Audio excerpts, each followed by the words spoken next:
It's your first week living in the UK. Someone on the tube says sorry to you and walks off. You spend the next 10 minutes trying to work out what they've done wrong.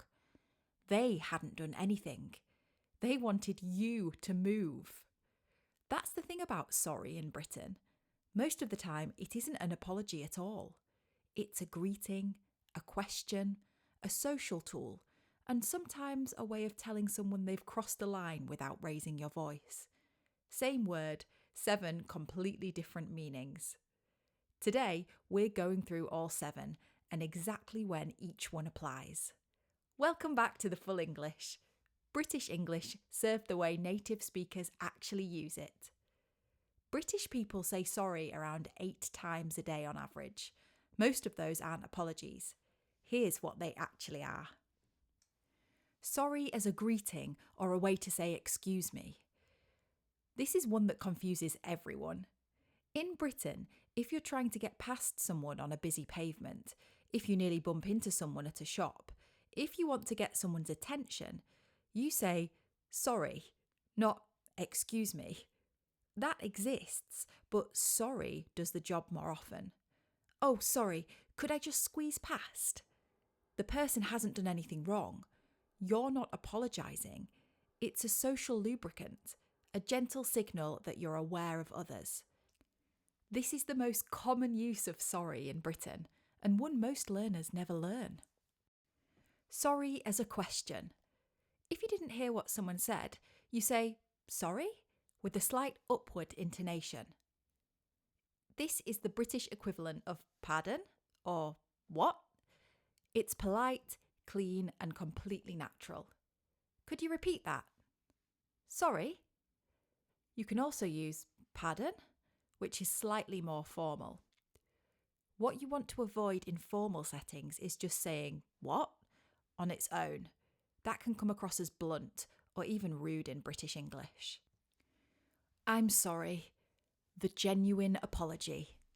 This is the version everyone knows, and it's real, a sincere, straightforward apology. I'm sorry I was late. I'm sorry about what happened. Direct, honest, personal. The key word is the contraction, I'm, rather than I am. I am sorry sounds more formal. I'm sorry is the everyday version. I'm so sorry, the deeper apology. The so escalates it. This is for when something genuinely difficult has happened. You've let someone down, something has gone wrong, or you're expressing sympathy for something painful. I'm so sorry for your loss.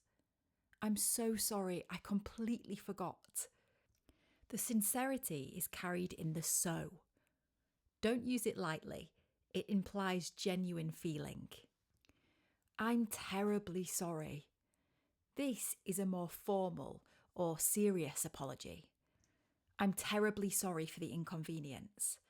You'll hear this in more formal complaints, from customer service, in professional correspondence, or when someone wants to make it absolutely clear that they understand the gravity of the situation. Terribly here doesn't mean horribly. It's an intensifier, like very. My apologies. Professional and clean. Slightly more formal than I'm sorry. Very common in professional contexts, emails and meetings. My apologies for the delay. My apologies, I should have been clearer.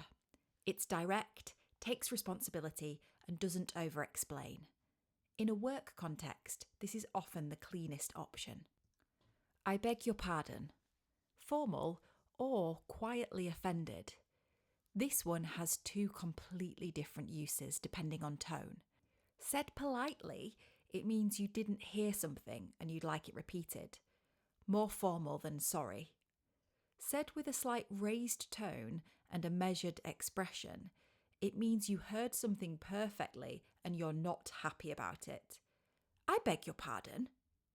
This second use is the British way of saying you've crossed a line without raising your voice. If someone says this to you with that tone, take note. Quick question before we move on. Which version of sorry do you think you'll use first? Drop it in the comments. I want to see which one lands. Now, here's the bigger picture. In Britain, sorry works like a cup of tea. People reach for it in almost every situation. And somehow, it always fits. Someone in your way on the pavement, something you didn't catch, a situation that needs smoothing over. The word is the same. What it does changes completely depending on when you use it, how you say it, and who's in the room. Knowing that difference is what separates a confident English speaker from someone who's still working out why everyone keeps saying sorry when nothing seems to be wrong. The most important thing to remember: sorry is not always an apology. Sometimes it's a question. Sometimes it's a greeting. Sometimes it's a quiet warning. The word is the same. The intonation, the context, and the relationship you're in changes everything. One word, 7 uses. The version you choose signals not just what you mean, but how you feel, how formal the situation is, and how well you understand the room. Master the intonation on, "I beg your pardon," and you've got the most useful one of the lot. If this was useful, give it a like and subscribe. And if someone has ever said something to you using British sorry that you've completely misread, I would love to hear about it in the comments. Thanks for listening, and I'll see you next time.